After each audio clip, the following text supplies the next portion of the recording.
ویسو. مخکې د دې نه چې دا خپرونه شروع کړو زه غواړم چې دعا وکړم او د نن ورځې خپرونه د خدای په لاس وسپارم. لویه څښتنه زه تاسو څخه مننه کوم چې نن بیا هم دا موقع د ماته مساعده کړه چې وشم کولی د نن ورځې خپرونه مخکې ویسم. زه د تاسو څخه غواړم چې ما سره مرسته وکړي، ما د خپل روح څخه ډک کړي چې وشم کولی د تا نوم ته جلال ورکم او دا خپرونه د تا په مرسته مخکې ویسم. د نن ورځې خپرونې اول او آخر ته اوسې ترڅو د نن ورځې اوریدونکي چې دا خپرونه اوري د هغوی زړونه د تا د کلام څخه ډک شي، د هغوی ژوند برکت وګوري. څوک چې تا نه پیژني هغوی ژغورنه پیدا کړي او څوک چې تا پیژني د هغوی ایمان قوي شي. د مسیح عیسی په نامه آمین. ګران اوریدونکو، مونږه د نن ورځې خپرونه کې به د پولس رسول د خطو په باره غږیږو چې وغواړو د خپل تعلیماتو ته د سپیڅلي کتاب په باره ادامه ورکړو. مونږه مخکنۍ خپرونه کې د تاریخي کتابونو په باره وغږیدلو، د نوي تړون تاریخي کتاب په باره وغږیدلو او د نن ورځې خپرونه کې به مونږه د پولس رسول د خطو په باره غږیږو. لومړی کتاب د پولس رسول د خطو رومیان خط نومیږي چې هغه 14 فصلونه لري او 50 کاله بعد د میلاد څخه د پولس رسول په واسطه لیکل شوی دی. د خطو کې پولس رسول داسې لیکي چې ټول خلک ژغورنې ته ضرورت لري، ځکه چې ټول خلک ګناه کړی ده او ټول په ګناه ککړ دي او د دې لپاره هغوی ژغورنې ته ضرورت لري. او مونږه هغه وخت بخښل کیږو، هغه وخت عادل د خدای په نظر شمیرل کیږو کله چې مونږه ایمان راوړو په مسیح عیسی باندې. مونږه نشو کولای چې د خپل د اعمالو په واسطه ځان عادل وشمارو، مګر صرف د خپل ایمان په واسطه چې هغه مسیح عیسی باندې لرو، هغه په واسطه مونږ کولای شو چې د خدای په مقابل کې عادل وشمیرل شو. او په دې کتاب کې یا په دې خطو کې پولس رسول څو نور شیان هم لیکي چې څنګه مسیحیان باید څه رقم ژوند باید ولري او د هغوی ژوند باید څه رقم فرق وکړي د هغه کسان نه چې ایمان نه لري په مسیح عیسی باندې. او په دې هم ډیر زیات تاکید کوي چې کله چې موږ په مسیح عیسی کې باندې ایمان راوړی دی موږ نوی ژوند لرو، ځکه چې نوی ژوند لرو د موږ ټول ژوند باید تغییر وکړي، د موږ فکر باید تغییر وکړي، د موږ عمل باید تغییر وکړي، د موږ رفتار باید او کردار باید تغییر وکړي او د مخکې نه به فرق ولري او څوک چې ایمان لري د هغوی نه باید هم فرق ولري. د خطو کې پولس رسول هم لیکي چې څنګه مسیحیان څه وظیفې لري او څه رقم باید هغوی خدمت وکړي، څنګه باید ځان په پاکي کې وساتي او څنګه په پاکي کې ژوند وکړي، ځکه چې مسیح عیسی د خپل ژوند ورکو چې موږ ته ژغورنه راکړي، ځکه چې موږ د ګناه څخه دا نجات پیدا کړی دی. موږ باید په پاکي کې ژوند وکړو او هم د دې لپاره لیکلي دي چې خدای څومره لوی او عجیب کارونه د اسرائیل په ژوند کې کړي دي. د اسرائیل په گذشته کې د اسرائیل په هماغه وخت چې دا کتاب لیکل شوی و او د اسرائیل په آینده کې هم څه کارونه چې خدای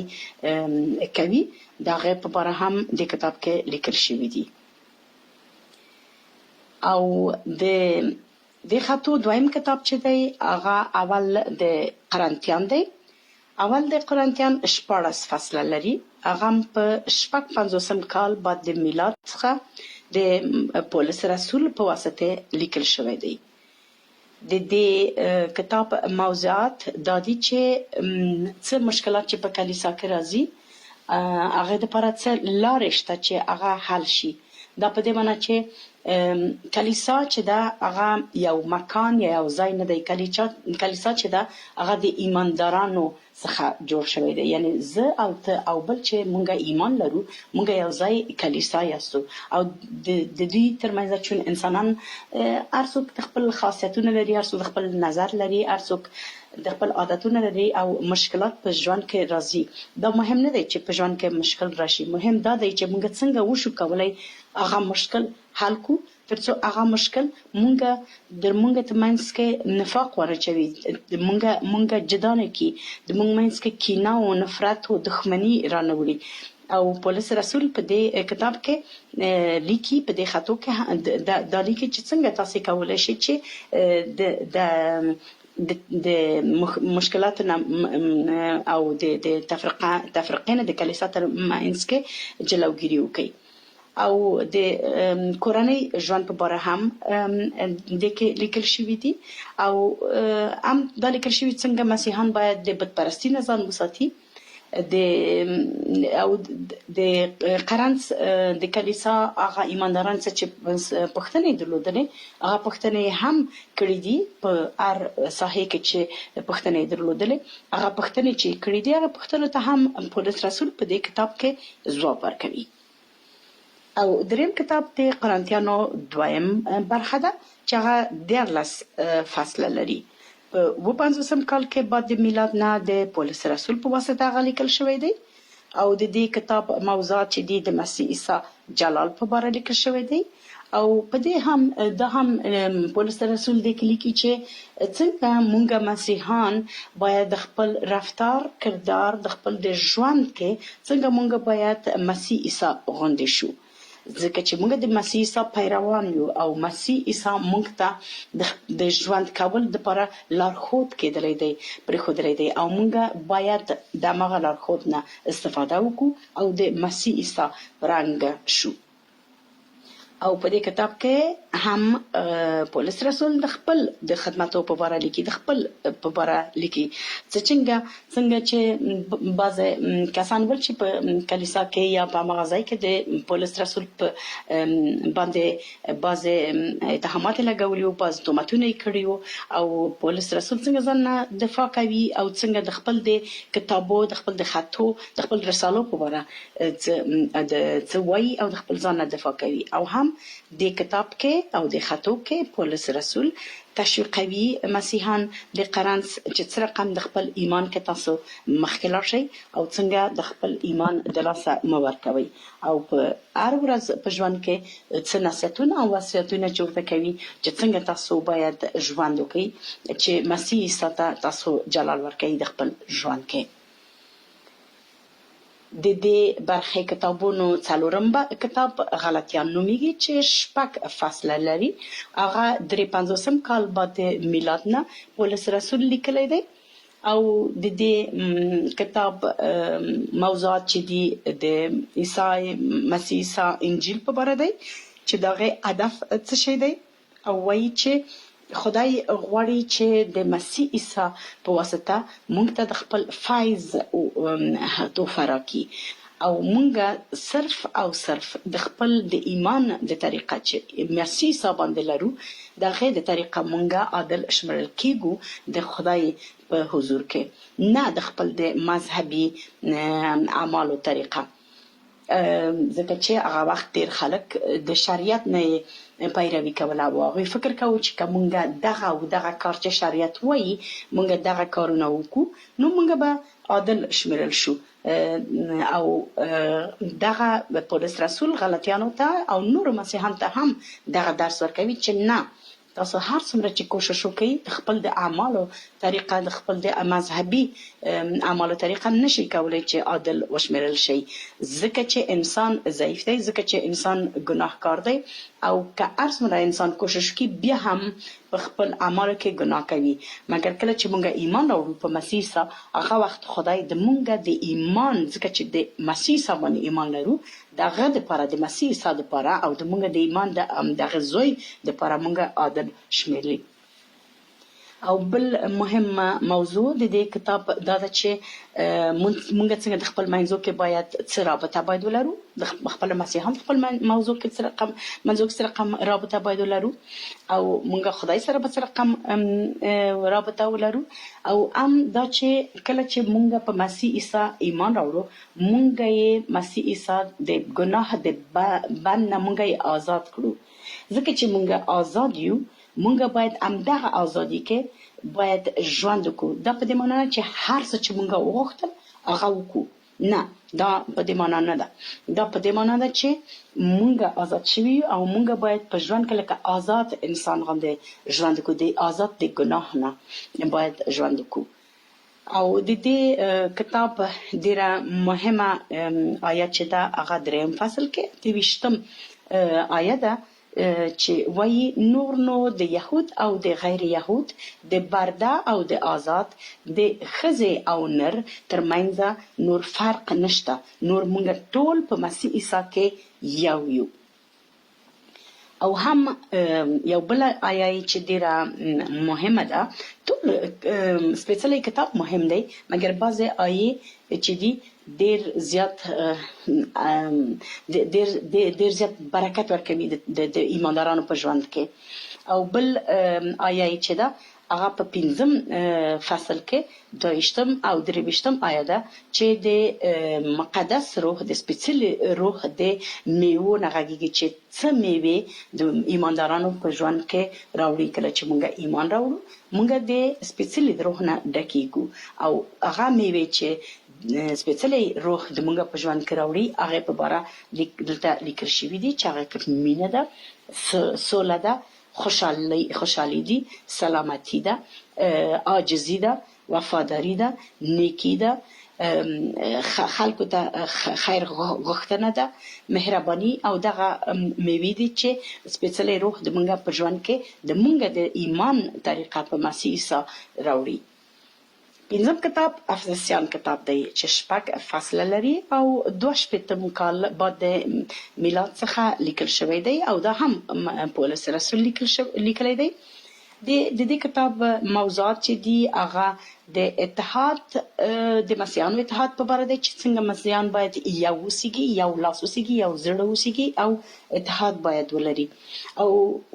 دا نصیحت کوي چې تاسو مه پرېږدئ چې هغه فرقونه چې ژبو کې په نژاد کې په قوم کې د تاسو ترمنځ شته دي هغه د تاسو ترمنځ کې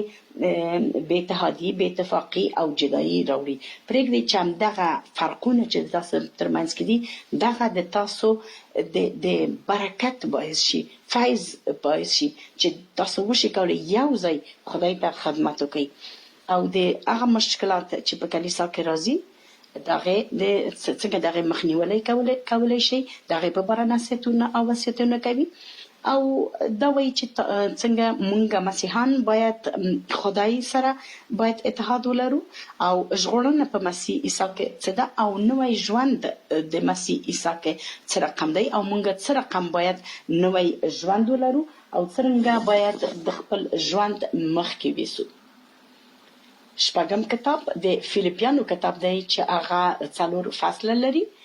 22 کاله بعد د میلاد نه د پولس رسول په واسطه لیکل شوی دی دا کتاب پولس رسول هغه وخت لیکلی چې هغه په زندان کې و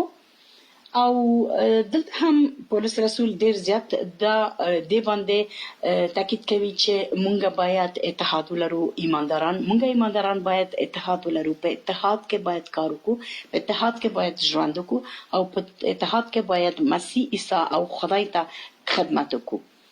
او دا هم وایي چې څنګه موږ کولی شو دغه اتحاد او یووالي د طریقه هغه جدایي چې په کلیسا کې راځي دغه نه مخنیوی وکړو او د یو مسیحي ژوند څه رقم دی او څه رقم باید اوسیږي دغه رفتار باید څه رقم اوسیږي او څنګه موږ کولی شو د مسیح عیسی نه پیروي وکړو او څنګه کولی شو دغه د ژوند نه مونږ د خپل ژوند ته مثال واخلو او بل خبره دا ده چې په دې کتاب کې چې پولس رسول دا غوښتنه کوي د ایماندارانو چې موږ باید د خپل ژوند د خپل ژوند د خدای د سولې نه د خدای د آرامۍ نه او خوشحالۍ نه باید ډک او خلکو سره او خدای سره په دغه سولې او خوشحالۍ او آرامۍ کې ژوند وکړو. د دې کتاب معروفه آیه چې ده په 4 فصل کې 14مه آیه ده چې وایي زه د مسیح عیسی په واسطه قوي یم او دغه په واسطه قادر یم چې هر کار وکړم. وم کتاب د پولس رسول د خطو کولوسیان دی او په کولوسیانو کې 4 فصل دي چې 2 کاله بعد د میلاد نه لیکل شوی دی. دا هم پولس رسول لیکلی دی او دا کتاب چې دی معلومات ورکوي د مسیح عیسی د شخصیت په اړه. د کولوسیانو ایمانداران بعضې پوښتنې درلودلې چې دا پوښتنې د پولس رسول نه کړي دي چې مسیح عیسی آیا انسان و یا مسیح عیسی خدای و. دغه دپاره پولس رسول دا خطونه یې لیکلي دي او کولوسیانو ته یې لیږلي دي چې کولوسیان پوه شي په دې چې مسیح عیسی په واسطه خدای دا دنیا یې پیدا کړه. هغه مخکې د دې نه چې دنیا پیدا شي مسیح عیسی و او هغه یې خدای د انسان په جسم کې ولېږو تر څو مونږه یعنی بشر جهان دنیا خدای سره پخلا کی. او د کتاب کې یا د خطو کې هم د مسیحي ژوند څنګه چې مونږه نوی ژوند لرو په مسیح کې مونږ څنګه باید هغه ژوند مخکې ویسو او د مسیح عیسی د کارو په اړه هم د دنیا کې چې د څه شي لپاره راغلی او څه کارونه یې وکړل په دې کتاب کې هم لیکل شوی دي. اتم کتاب د دې خطو او یا د دې کتابو نومیږي د تسالونیکیانو اول برخه. په دې لومړۍ برخه کې چې د 15 فصل لري او دا تقریبا 50 کاله بعد د میلاد نه د پولس رسول په واسطه لیکل شوی دی او د کتاب کې هم د مسیح عیسی د بیا راتګ په اړه لیکل شوی دی ځکه چې د تسالونیکیانو هغوی پوښتنې درلودلې د دې په اړه چې مسیح عیسی څه وخت راځي څنګه راځي کله چې راځي څه رقم څه حادثې باید مخکې راشي چې موږ پوه شو چې مسیح عیسی بیرته راځي. دغه دپاره پولس رسول دوی ته لیکي د مسیح عیسی د بیا راتګ په اړه او هغوی تشویقوي چې په ایمان کې تاسو ودرېږئ ثابت پاتې شئ ایمان هم د لاسه مه ورکوئ او دغه امید چې د مسیح عیسی د بیا راتګ ته تاسو لرئ دا د لاسه مه ورکوئ. دلته هم دوی ته نصیحتونه کیږي چې څه رقم تاسو باید رفتار وکړئ او څنګه تاسو باید ژوند وکړئ ځکه چې تاسو د ګناه څخه آزاد شوي یاستئ. اوس باید تاسو نوی ژوند ولرئ.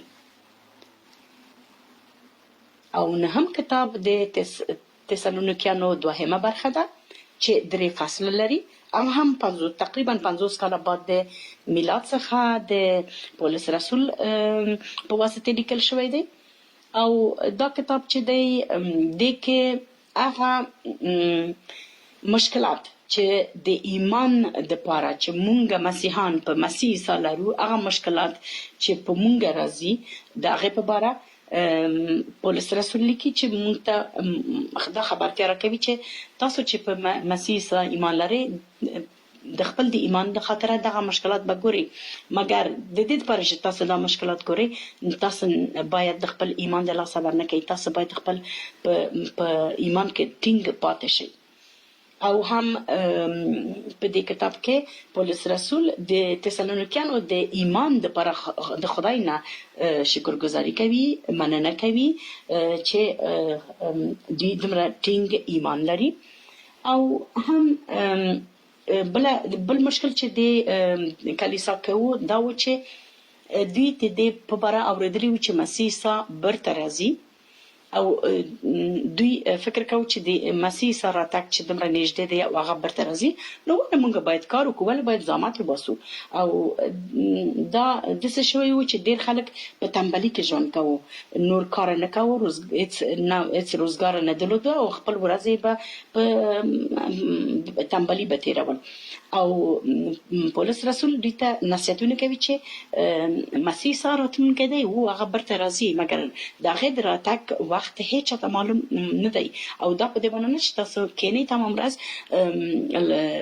هېڅ کار مه کوئ پلتي ووایئ کښېنئ کار مه کوئ روزګار مه کوئ خپل ژوند مخکې مه وړئ ځکه چې مسیح عیسی برته راتلونکی دی تاسو باید کار وکړئ تاسو باید ژوند مخکې وسئ مسیح عیسی هر وخت چې راغی هغه خپل ځان ته معلوم دی او خدای ته معلوم دی موږ ته دا معلوم نه ده چې هغه څه وخت راځي مګر تاسو باید خپل کار نه لاس وانخلئ او دې کتاب کې د مسیح عیسی د برته راتګ په باره هم تعلیم ورکول کیږي او بل دا چې بعضې نصیحتونه کوي چې یو مسیحي باید څه رقم ژوند ولري څنګه چې موږ ولیدو تقریبا په ټولو کتابو کې په ټولو خطو کې پولس رسول دوی ته ټول ایمانداران ته په دې کلیساو ته دا نصیحتونه ورکوي یا تعلیم ورکوي چې یو مسیحي څه رقم باید رفتار ولري ځکه چې موږ باید دا هېر نه کړو چې دا ټول مسیحان چې ول دا نوي مسیحان و دوی نوي مسیح عیسی ته یې ایمان راوړی و او دوی ته باید دا تعلیم ورکول کېدل چې یو مسیحي باید څه رقم ژوند ولري او ډېری خلک مخکې د دې نه چې مسیح عیسی ته باندې ایمان راوړي نورې لارې نیولې وې څوک د یهودان ول څوک غیر یهودان ول او هغوی نورو مذهبونه درلودل نور خدایان باندې ایمان درلود بعضې بت پرستان ول او ټولو دې خطو کې او کتابو کې موږ ګورو چې څنګه پولس رسول دوی ته نصیحت کوي چې څه رقم تاسو اوس نوی ژوند شروع کړی دی او څه رقم دا نوی ژوند باید تاسو مخکې ویسئ لسم کتاب د تیموتئوس اوله برخه ده چې هغه 6 فصل لري هغه تقریبا 3 کاله بعد د میلاد نه لیکل شوی دی څنګه چې د نوم څخه یې پیدا دی دا تیموتئوس ته لیکل شوی دی تیموتئوس چې و د پولس رسول یو شاګرد او د هغې کولی شم وایم چې لکه زوی غوندې و او دې ته هم دا تعلیم ورکوي چې څه رقم هغه باید د خپل وظیفه یا ماموریت مخکې ویسي څنګه باید د دروغي معلمین نه ځان باید لرې کړي او د هغوی په مقابل کې مبارزه وکړي چې هغوی ایمانداران د ښې او درست لارو نه بد لارو ته بونځي او هغوی ته غلط تعلیم ورنه کړي او هم دې کتاب کې پولس رسول دا تعلیم ورکوي چې د شبانان یا د کشیشانو خدمت باید څه رقم اوسیږي د هغوی وظیفه باید څه رقم اوسیږي د هغوی شخصیت باید څه رقم اوسیږي او د خادمین د کلیسا د خادمین په باره هم لیکل شوي دي چې د هغوی شخصیت باید څه رقم اوسیږي د هغوی رفتار باید څه رقم اوسیږي هغوی باید څه رقم خدمت وکړي او د ایماندارانو د مسیحانو په باره هم چې د هغوی څه رقم رفتار باید اوسیږي څه خدمتونه باید وکړي او د کلیسا د نظم د کلیسا د خدمت د کلیسایي خدمت او د خادمینو وظیفو په باره دې کتاب کې لیکل شوی دی 11 کتاب د تیموتئوس 2 برخه ده چې هغه 4 فصله لري تقریبا 8 کاله بعد د میلاد نه دا کتاب لیکل شوی کله چې پولس رسول دا کتاب لیکلی هغه په بندیخانه کې و او دا کتاب هم تیموتئوس ته لیکلی دی د خطونه تیموتئوس ته لیکلی دي او دلته دی پوهیږي چې د ما آخر وخت رسېدلی ځکه چې په بندیخانه کې و او د دې لپاره چې هغه د مسیح عیسی لپاره خدمت کوو د مسیح عیسی انجیل د پرمختګ لپاره هر چیرته تلو او هغه اعلان کوو هغه په زندان کې اچولی و او دی پوهېدو چې د ما آخر وخت رسېدلی دی د هغه لپاره دا وصیتونه تیموتئوس ته لیکي د خپل مشکلات په باره غږیږي چې څنګه مشکلات مې ولیدل د دې لپاره چې ما مسیح عیسی ته خدمت کاوه د هغې انجیل مې ټولې نړۍ ته اعلان کو او دا نصیحت کوي چې ته مشکلاتو ته مه ګوره، ته سختیانو ته مه ګوره، سختیان به ژوند کې راشي او د دې لپاره چې سختي د تا ژوند کې راغلي ته باید د رښتیا ویل نه لاس وانخلې. هر څومره چې مشکل تا باندې راشي ته باید دغه رښتیا چې د انجیل پیغام دی دا ټولو خلکو ته ورسوي. او د دې کتاب یو ډېره معروفه آیه چې ده هغه په 3 فصل کې 14 آیه ده چې وایي ټول سپېڅلی کتاب د خدای الهام دی او دا رښتیا د دې لپاره ده چې د مونږه د ژوند د اصلاح لپاره ده چې مونږ څه رقم د خدای مونږ ته دغه تعلیم راکړي چې مونږ څنګه عدالت مخکې ویسو او دا د مونږ لپاره ډېره ګټور کلام دی او دا مونږ ته دا آیا مونږ ته دا ښیي چې د خدای کلام چې دی ټول سپېڅلی کتاب د خدای طرف نه دی او یو کلمه یې هم نه ټیټ کېدلی شي نه جګ کېدلی شي نه مونږ نه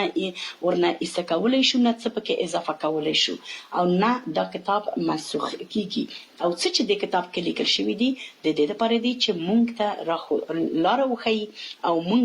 د خدای عدالت ته نږدې کړي. 12 کتاب د دې خطو نومیږي تیتوس چې هغه 3 فصله لري. هغه 3 کاله بعد د میلاد څخه د پولس رسول طرفه لیکل شوی دی. د دې کتاب موضوعات چې دي د کلیسا د رهبرو وظیفې دي چې څه وظیفې باید ولري، څه خصوصیات باید ولري چې هغوی وشي کولی رهبر شي په یو کلیسا کې او د مختلفو قشرونه چې په کلیسا کې دي د هغوی وظیفې څه دي، د هغوی خصوصیات څه شی دي او په دې هم بیا هم تاکید کوي چې مونږه د خپل د ایمان په واسطه د ګناه څخه آزاد شو او خپل ژوند کې باید هر رقم رفتار وکړو، هر رقم عمل وکړو چې همدغه ازادي خلکو ته وښیو چې موږ د ګناه نه آزاد شوي یو. او بیا هم نور نصیحتونه کوي چې څنګه کولی شئ تاسو د خپل د بې اتفاقۍ نه ځان لرې وساتئ چې په کلیسا کې باید موږ په څو دستې تقسیم نشو، موږ باید یو اوسېږو او څه رفتار باید ولرو د مسیحي په حیث. د دې کتاب 14 خط او آخري خط چې دی هغه فیلومن نومیږي چې یو فصل لري. هغه تقریبا 2 کاله بعد د میلاد څخه د پولس رسول په واسطه لیکل شوی دی. دا کتاب چې دی څنګه چې د نوم څخه یې پیدا دی فیلومن ته لیکل شوی دی چې هغه د پولس رسول یو ملګری او ډېر با ایمانه ورور و او پولس رسول د خط کې د فیلومن د ایمان تعریف کوي، دغه صفاتونه کوي چې څنګه د ایماندار ورور دی او هم د دې نه یو غوښتنه لري. غوښتنه یې دا ده چې پولس رسول د وخت کې په بندیخانه کې و او په بندیخانه کې د یو بل شخص سره معرفي شوی و چې د هغه نوم و انیسیموس او انیسیموس چې و د فیلومن غلام و، برده و او هغه چې و د فیلومن څخه تښتېدلی و او هغې نه یې غلا هم کړې وه او دغه وخت قانون چې و د رومیانو قانون و او دغه قانون په نظر انیسیموس باید اعدام کېدو، باید وژل کېدو د دې ګناه دپاره. او پولس رسول د فیلومن نه دا غواړي چې زه تا نه یو غوښتنه لرم، زه انیسیموس سره معرفي شم او ځکه چې ما هغې ته د خپل د ژوند او د خپل د ایمان شهادت ورکړو، دی په مسیح عیسی ایمان وروړو او نن ورځ هغه د ما او د تا ورور دی او زه تا نه دا غوښتنه لرم چې ته هغه وبخې، هغه بیا د خپل ژوند کې برته قبول کې نه د یو برده یا د غلام په حیث مګر د خپل د ورور په حیث. ګرانو اوریدونکو،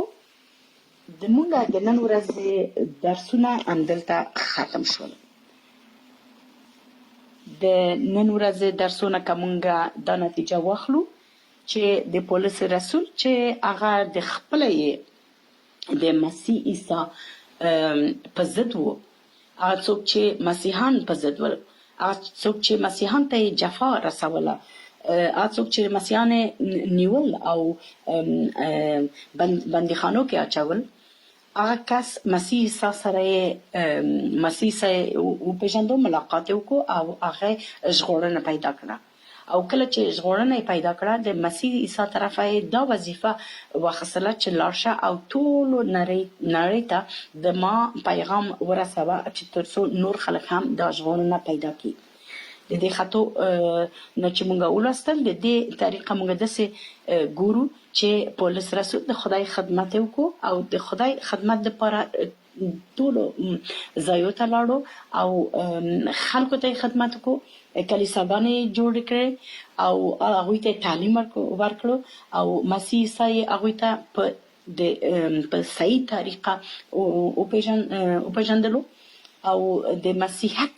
دپاره هغوی ته یې هم تعلیم ورکړو چې مسیحیت څه شی دی، یو مسیحي څه رقم باید رفتار ولري، څه رقم ژوند باید ولري او یو مسیحي څه ته وایي، څنګه چې موږ ژغورل شوي یو د ګناه نه، څه رقم نوی ژوند باید ولرو او د مینې نه غږېږي، د بښنې نه غږېږي، د اتحاد نه غږېږي، د اتفاق نه غږېږي او د دې نه غږېږي چې مونږ څنګه په سختي کې وشو کولی د خپل د ایمان په واسطې تر آخر پورې ټینګ په خپل ایمان کې ودرېږو.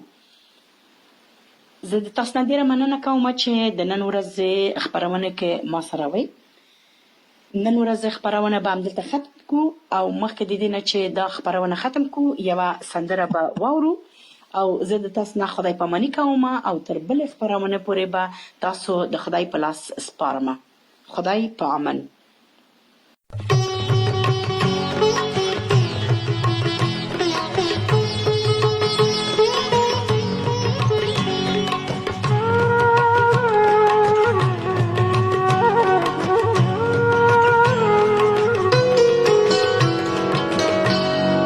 دوستم مسیح، یارم مسیح، در هزاران عزیزم مسیح، تنها هادیم تویی ای مسیح، تنها هادیم تویی ای مسیح. دوستم مسیح، یارم مسیح، در هزاران عزیزم مسیح، تنها هادیم تویی ای مسیح، تنها هادیم تویی ای مسیح.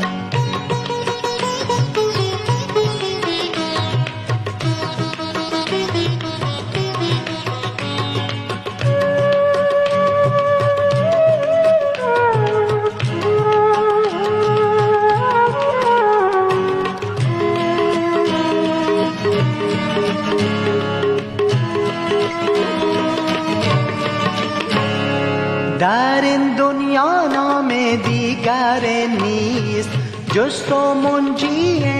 دیگر نیست. در این دنیا نام دیگر نیست جز تو منجی دیگر نیست. نجاتم داده و کردم آزاده و خود را برایم کرد فدا مسیح. دوستم مسیح، یارم مسیح، در هزاران عزیزم مسیح، تنها هادیم تویی ای مسیح، تنها هادیم تویی ای مسیح.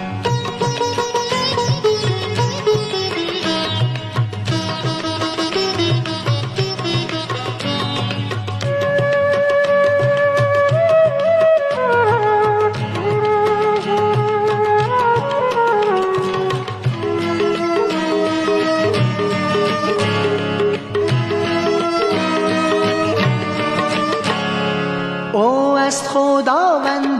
محبوب مرا، بر رگ کفار اگر شد مرا.